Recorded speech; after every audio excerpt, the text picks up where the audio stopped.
I'm Justin Brady, and here's a story. When she joined the company, Substack was a newsletter site. Today, it attracts A-listers, A-list writers, journalists. Journalists are like jumping over to Substack. It has video. It has an app now. It's even getting into podcasting, and it's valued at over $1 billion, making it officially a unicorn. And it's all because of Helen Tobin, the head of comms, who joins us from Substack. Thanks so much for coming on the show. Thank you so much for having me. It is definitely not all because of me, but it has been a fun journey to be part of. So I'm happy to be here today to talk to you about it. Well, at least now you can claim that it was all because of you, because some podcasters said as much. Yeah, exactly. So you have a really fascinating history. You've been with The Atlantic, you've been with People Magazine, Penguin Random House, one of the most well-respected book publishers in the world. Like authors kill to be published through Penguin Random House. But now you're going to a company, and you've been here for a little while, that's direct to audience, right? Substack is kind of the new media. So are you effectively killing off your old jobs? No. I wouldn't go that far. I think the through line in my career so far is that I've always been really motivated by helping writers, creators, people who make our culture succeed in the world. I think that culture, what is really valuable, I think, what you read matters. And my whole career has been about helping people discover things that matter to them. I believe that a book can change your life. And I've spent my career kind of helping elevate writers, authors, first as a publicist at Penguin Random House, and then later through journalism, whether it was at People Magazine or then at The Atlantic, where I was helping, some of the biggest and most important writers at the magazine get their work seen and feel heard. And so when the opportunity with Substack came along, it felt like a natural fit because my opportunity was to help a bunch of smart, brilliant, creative writers, people who maybe never could have gotten a book deal with Penguin Random House or have gotten a byline at The Atlantic, share their work with the world and get paid for it. And I think that's really important, and it's been a privilege to be part of it. Yeah, it's interesting because you have small creators, but then you also have big names coming over as well, and they're all kind of intermingling on the platform. So maybe Substack and going direct hasn't entirely killed journalism, traditional journalism, but has it at least decentralized it and I hate the word democratized, but has it kind of decentralized it and leveled the playing field?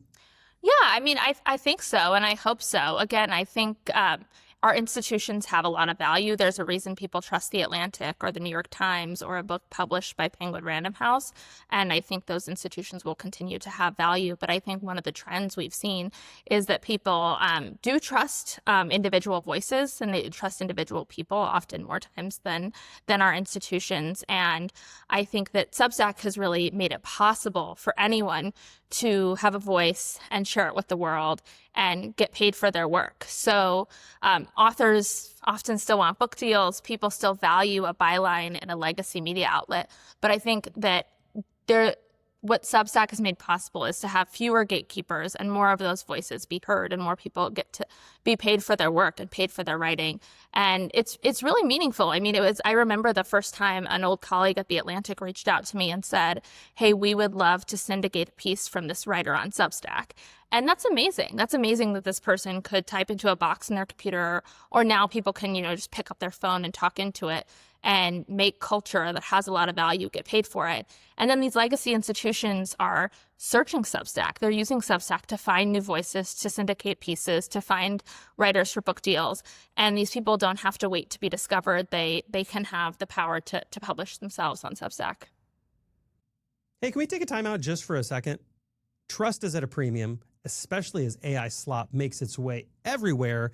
And podcasts are a great way to scale relationships and trust really quickly. They're the relational extension of your brand, and they're great core content of which SEO, like search engine optimized content, comes off of, and a bunch of clips for all your social media platforms.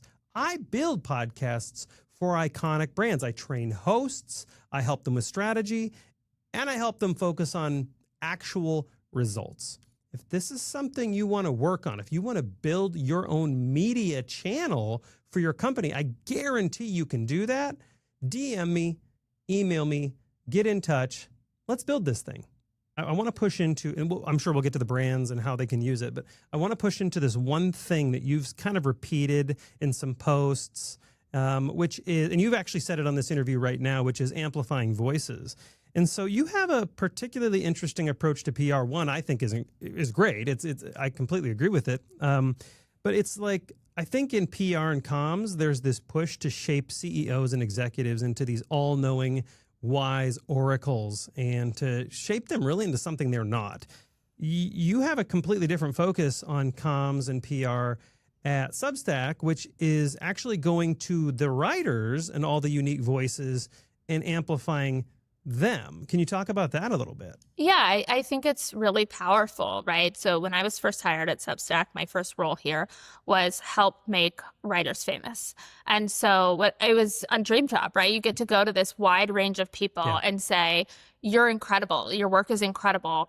We want to help elevate you in the world. And we were able to either land them TV segments or profiles in magazines or use the media in this really powerful way to build the brand of Substack. So yes, there is a part of Substack where our founders, our co-founders or CEOs go talk to the world about Substack.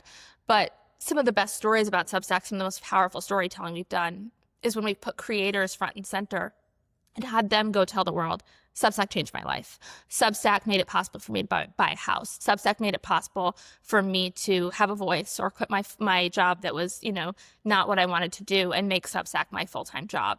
And I think by elevating creators and showing what's possible, it's brought so many more people to the platform because people, for so long before we had an app, before Substack was a destination, people would subscribe to their favorite creator. They wouldn't necessarily subscribe to Substack. And so we used those creators and elevated their voices and helped share their perspectives with the world to bring a lot of audiences to Substack. And now Substack in 2025 is a destination because so many of those amazing creators are here and they're bringing more creators and more audiences is here. And so now somebody will say, I have a Substack or I subscribe to Substack or I download the Substack app. But that's been, a long journey. And that was definitely not where we started back when I joined in 2021. Yeah, I know that maybe a lot of people think of Substack as a citizen journalism platform. A lot of famous names over there, but it's not quite that anymore. It's evolving because now you have, I think it's over 5 million now. There's a lot of people now. The number is kind of constantly dialing up. So by the time anybody listens to this number is going to be wrong. But how do brands get involved with Substack? Like, should brands get involved? Like my traditional thinking of like PR comms for a brand is own your channels, push stuff on the website, and also build out in all these platforms as well. So do brands kind of apply the same thinking of like a social media site to Substack? They build their own stuff, but then also customize and tailor it for Substack? Or what's the best approach here? How should brands start utilizing Substack? Or is it still just for citizen journalists? Yeah, I mean, there's definitely still a lot of journalism on Substack, politics, analysts. That's a big part of Substack, but I think people are often surprised to learn how vast it is now. I mean, fashion is a huge category. Food is a huge category. Every time I talk to people about Substack, they'll say, oh, my Substack is just AI, or my Substack is just sports, or my Substack is just cooking. And it's funny because everyone has their own experience of Substack, right? They're in a little slice of the platform. But it's certainly not just journalists, although that is core to Substack. And I think when we see, even just in the last year, brands coming to us and saying, how do we activate here? How do we show up? It's a really interesting question because we're so focused on creators. We're so focused on independent creators, and we only make money when creators make money. So Substack's entirely free to use. We take a 10% cut of paid subscriptions. There's no advertising on the platform. So it's interesting because the way that we've seen brands show up is by either starting their own Substack or partnering with creators who are already here, who have, a niche or an audience that they really want to work with. And I think when brands start a Substack, it's really important that they treat it seriously, right? Like they can't just be another channel they throw off, or, oh, I'm just going to cross post what I post on Instagram to Substack. Like that actually won't work. I also talk to brands or people who say, can I just use it for press releases? Like if you're going to use it as just an email marketing platform, it's not going to work for you. You are going to be so disappointed. I think it goes back to what I said at the beginning of this conversation, which is like people trust people and people trust individual voices. And so if you're a brand and you're thinking, how might you show up on Substack? Like, are there people you can put forward? Is there a face you can put there? Is there a story you have to tell? Can you integrate authentically into the platform and work with other creators in the platform and be part of the conversation? Because I think if you just treat it as an email marketing tool, it's not going to work for you, because we're not designed for that. Like we're designed to support creators and help them build their media empires. Yeah, I love the line about like people asking you if they can push press releases through it. That's such an old dumb way of thinking. I'm sorry for anybody I'm offending, but I would have hoped brands a while ago learned that like there needs to be core content, like the core idea for the content, and then that content is shaped based on which platform you're pushing it out and how those platform works, right? Like if you're going to push a press release, I think most brands, most CMOs, most PR people, most comms people should know that like having influencers read press releases on their Instagram reel probably wouldn't work. So the same thinking applies obviously to Substack. Is that kind of the recommendation though? Like take the core idea you want to get out there as a brand, start there. But then when you push it out to all your platforms, including Substack, know the audience and give them the value they expect when they're on this platform. Am I oversimplifying it? No, I don't think you're oversimplifying, but I think even one step back forward, I would say to people, do you have the Substack app? Like, do you download the app? Do you like scroll through it? Do you see what the conversation is? Do you follow, you can subscribe to a bunch of creators and get their emails in your inbox, and that's wonderful. But with the app, you can also just follow a bunch of people, so you could see their notes, you can see what they're posting, but you don't have to get all their emails. And it's a good way to just familiarize yourself with the types of conversations happening. So I'm always surprised by people who don't really engage with Substack, and then they're already jumping to like, how do I show up there?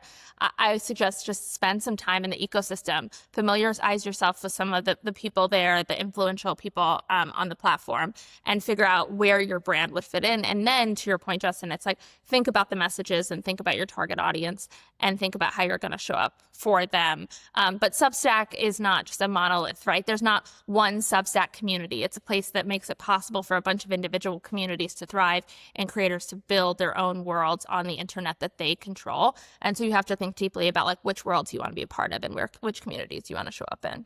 Yeah, I mean, human factors still apply here, right? Everybody thinks it's cringy and gross when the person shows up at a chamber of commerce meeting and just doesn't listen to anybody, doesn't know who anybody is. They're just hawking their wares, selling their stuff. And then the same principle applies, in Substack like it would any other platform, which is listen first, be a human, provide value. Yeah, absolutely. And I think people sniff that out really fast on Substack. And I think it has to do with the model too, right? Like the way we're monetizing is through direct relationships, right? So the feed feels really different when you scroll on Substack because we're not optimizing for time spent. We don't make money because you spend more time on Substack. So if you're scrolling on a Twitter or an Instagram, they want you to stay on the app because they can serve you ads because that's how they make money. If you're scrolling on Substack, our feed is optimized for you to click in and spend time with a creator and then pay them because that is how we make money. And so it feels very different when you show up there. And for brands and PR people or CMOs thinking about how they would show up there, you have to think about like, what is the type of messaging, content, work I can show up in that makes people want to engage more deeply, because this is a relationship. This isn't just about an ad or getting in front of eyeballs in front of someone. This is about building that direct connection and building that relationship with your audience. So if a brand wants to get on there and they really have a great strategy, which is just give audience value, don't talk about our brand at all, like not at all, just build value, but they don't want to monetize, right? Because they're viewing this as a content strategy. They want to get eyeballs. They want to build relationships. If they don't want to monetize, but they're still building content, is there conflict with your business model and their objectives? No, I don't think so. I think there's a lot of people on Substack, brands and other public figures, politicians, people who we know will never monetize on Substack. They're never going to turn on paid, and we still welcome them. And we think, bring your audience in, bring in people who are curious, find people who are curious, and make Substack better. And if the whole ecosystem is better for everyone, more people are gonna come to Substack, and they're gonna find creators who they do want to pay for. So of course we make money when creators turn on paid subscriptions, but we welcome people who we know will never turn on paid subscriptions because they're gonna bring in a different type of audience who we hope then finds other creators they fall in love with and pay them directly. Yeah, so the idea is, okay, we're not going to, if a brand goes out there and makes this incredible content, we don't get paid off them, but we really don't care because they're attracting audience, and more audience makes more content, and more content generates more revenue for us. Yeah, I mean, if, for example, The RealReal has a Substack and it's this women's, it's a resale fashion brand, and if they bring in, if they say to millions of people on their other channels, hey, you should come subscribe to our Substack, and those people come to Substack, and then they discover, whether it's through recommendations or through scrolling the feed or through cross-posting or these other features on Substack, oh, actually, I really want to pay for Amelia Picharka or Emily Fitzpatrick or Jaleel Johnson or these other fashion creators. I've discovered them. I'm going to support them. That is a win for these creators. It's a win for The RealReal. It's a win for Substack. And ideally, more people in the Substack app are discovering more content that is meaningful to them and that they want to support. Yeah. I think it was a couple of years ago, you guys rolled out a new feature called Notes. And some people tried to say, oh, this is an answer to Twitter. Of course, Elon buying Twitter. And of course, that happened like a year later. So it doesn't look linked at all. But that does raise the question, though, with all these features, like Instagram had Reels, and then other people did vertical video. I think maybe it was TikTok first. I don't remember who did what first. But everyone kind of tries to match features. And so, Substack has a lot of powerful features. It's growing like a freaking rocket ship. It's a unicorn. It has newsletter video feeds. It actually has podcast functionality. You can actually use it as a podcast host and integrate all that too. Is there any risk in the future of kind of becoming everything to everybody, or do you have a lane that you're like dedicated to? I think we're dedicated to quality, right? I think it's like people tell us all the time how, scrolling on Substack feels different. Spending time on Substack feels different. So you might open Instagram or Twitter or TikTok and scroll and look up and say like, oh gosh, I spent an hour here and I kind of feel gross and I don't know what I did with that time. and that's great. That's no shade to those platforms, but I think what makes Substack different isn't that it has video or a feed or writing or podcasting. What makes Substack different is that it's optimized for quality. It's optimized for smart people. I mean, I think people come to Substack and they leave feeling like they learned something. They feel a little smarter. And, there's fun stuff on there. It's not all just eat your vegetables. But I think, they feel better and they have a different experience. And so I think fundamentally the business model and the way that the feed is optimized and the way Notes is optimized and how we optimize for direct relationships and trust and quality is what makes Substack feel different. Not because we've invented a new way to serve you short form video, but because of what we're optimizing for. I want to get to trust here in a second, but you said something fascinating, which is kind of like older platforms incentivize the wrong things, which I actually agree with you. Some of the platforms that shan't be named do incentivize really just crappy stuff. I get it. It's a money business. That's fine. But I do agree with you. Quality is a challenge, is a big thing. And I would imagine when you're smaller, that quality is not as hard because you're getting the early adopters, you're getting the big names, you're getting people who are polished, they know how to, write, they know. But as you get more and more people and the noise gets louder, some platforms in the past, Facebook, X, and LinkedIn, actually, I think pretty much all of them, start to rely on algorithms to shape users' feeds. So how do you manage expectations when the volume is growing substantially?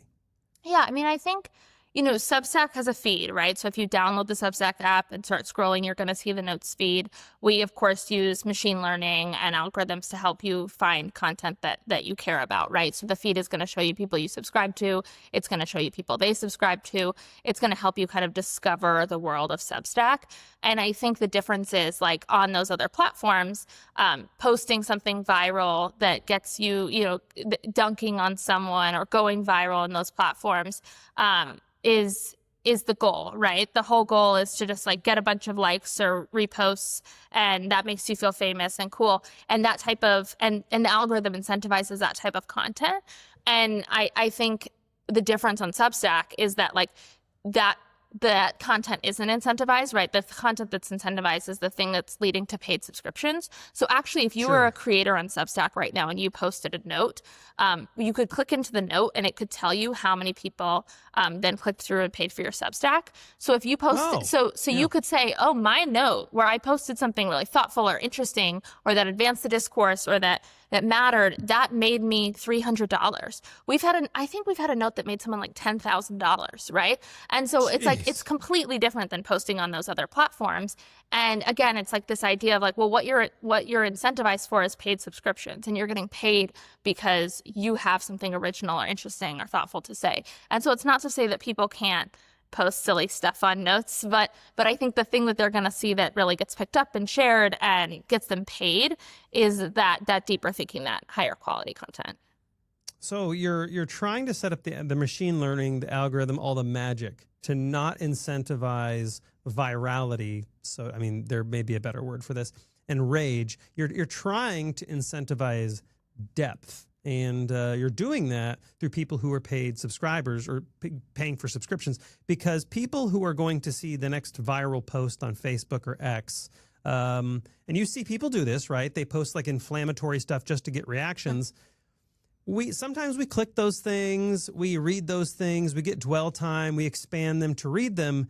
But those type of people who get the attention don't really get the money all the time, right? Like, even though that may have got my attention, and it, like you said earlier, it felt a little gross, I'm not going to pay that person. So that's kind of where your little magic sauce is. Is that fair to say? Yeah, exactly. I think it's with the model. It's that, like, if you are on Substack, you have a direct connection to your subscribers. It's unmitigated. You can post and it will go directly to their inboxes, and you're making money because people are paying for that. And I think the other thing that we've recently rolled out that's been really positive for us is these badges, these status badges that show up next to readers, where people can see if you pay for a Substack subscription.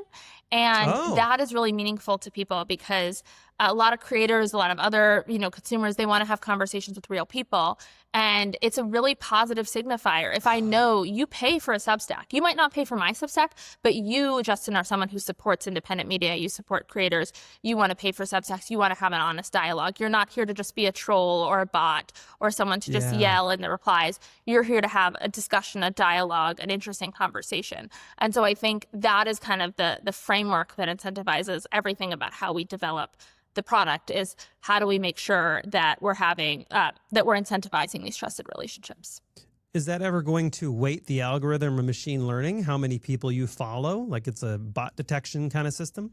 I don't know. I'm not kind of quite the right person to answer that question, but I think, the model and the direct relationships is how we think about everything. And I think, if you're paying for a lot of Substacks, you're probably just going to see different people in your feed, and you're probably engaging in a different way than you would if you didn't pay for any Substacks.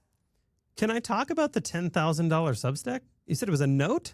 A note. Yeah, I mean, it's a really... Can you talk about who this was from and what they did? It's a really cool feature. I should fact check myself. I don't know all the details, but I find it really fun because, if you post on Twitter and you go viral, right? Like, the joke is people are like, subscribe to my SoundCloud or subscribe to my Substack. Like, otherwise, otherwise, how are you, like, what are you doing with that, right? What does it mean to go viral? It means that you're giving money to the CCP or to Mark Zuckerberg or to Elon Musk, like, versus on Substack, if you're, quote, going viral on notes, you can click in your note and it can tell you this note led to 32 paid subscriptions, which made you $800 or something like that.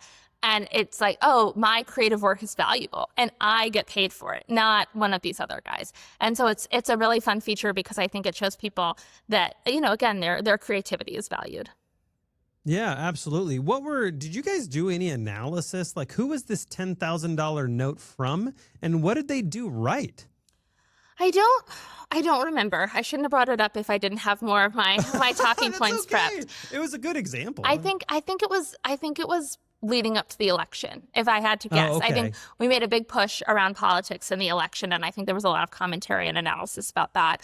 And I think it just makes people really curious. And I think those types of things, again, these types of notes that are making people money, they're building trust relationships, they're getting paid subscribers.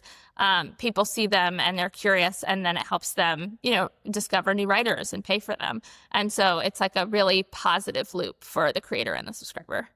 Yeah, I mean, but the deeper question, I guess, is we talked about brands and how, but what are the kind of the best practices? Like if someone comes up to you privately and they're not broadcasting this on a podcast to a bunch of people, what are those like 3 things they always ask? I know you get asked this all the time, by the way. I know you do, which is, how do I get more readers on Substack? Like, how do I do that? And I probably know you have a default response you give everybody. So what is kind of the magic sauce? How do you attract a following on Substack? I think the most important thing is tapping into the power of the network. So there's, I think it's now like more than 50% of all subscriptions and 30% of paid subscriptions come from inside the Substack network. So if you're launching on Substack, how are you tapping into the Substack network? I would say to anybody who's launching, like, make a list of people you know, admire, have relationships with on Substack, people you read, people you watch, and reach out to them and maybe ask them if they'll go live with you and have a conversation, or if they'll recommend you.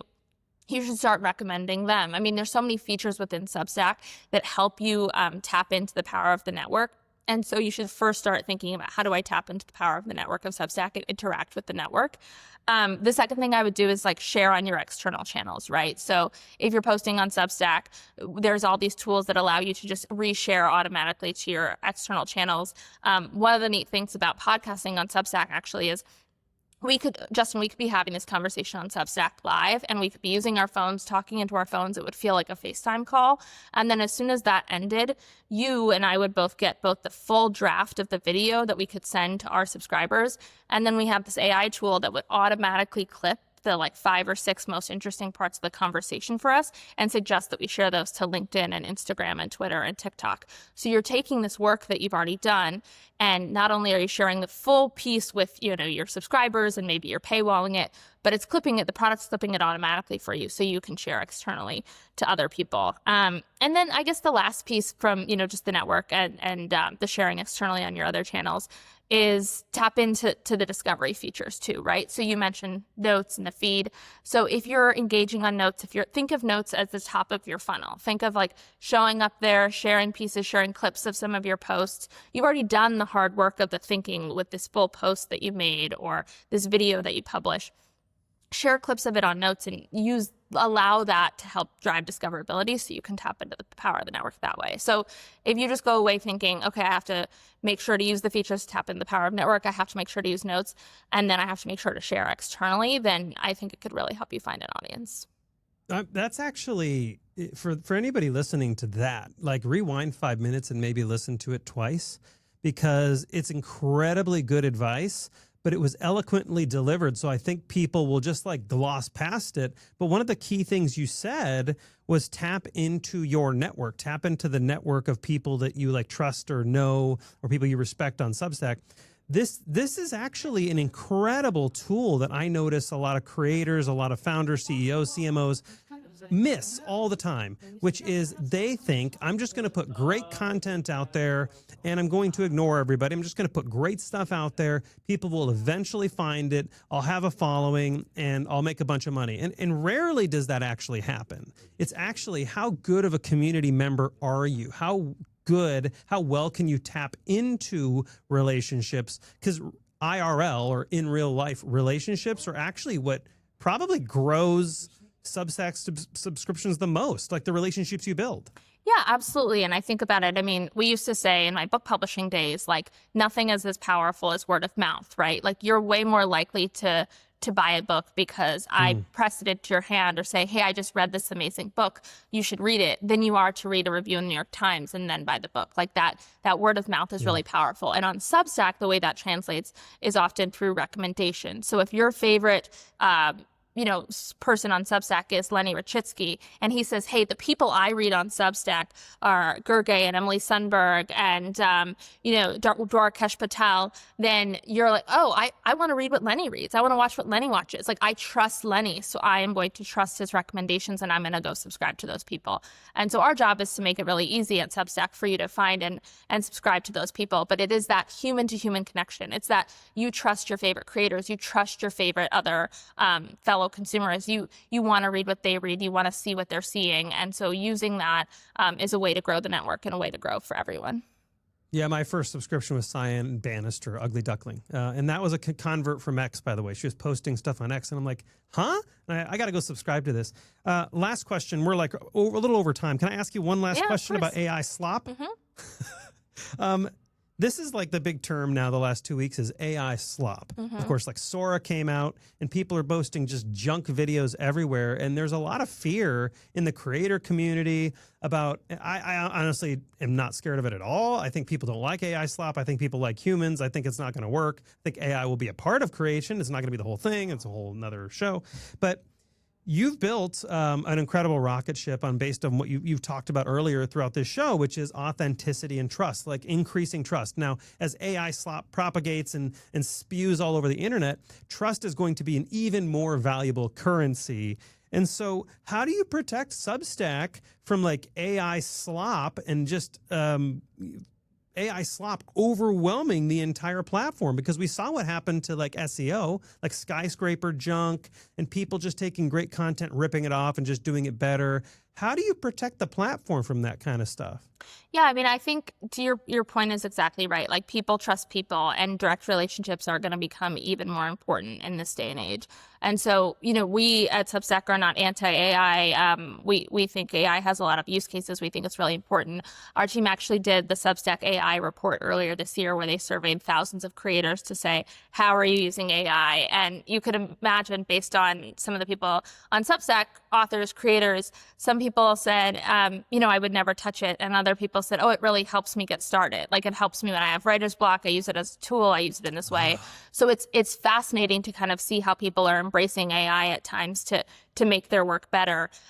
We don't have a policy that's, no AI generated content. Again, like we think AI has a lot of good uses, but that's also why we invest in direct relationships. The whole model incentivizes direct relationships because we need to make sure people trust people. And when I mentioned those reader status badges earlier this year, it's another example, or earlier this conversation, it's another example of how we're kind of saying, how do we make sure that people can see who the real people are, who the people are who are paying for creators, who are paying for culture, so that we can continue to elevate and incentivize original thought, quality work, and not AI slop.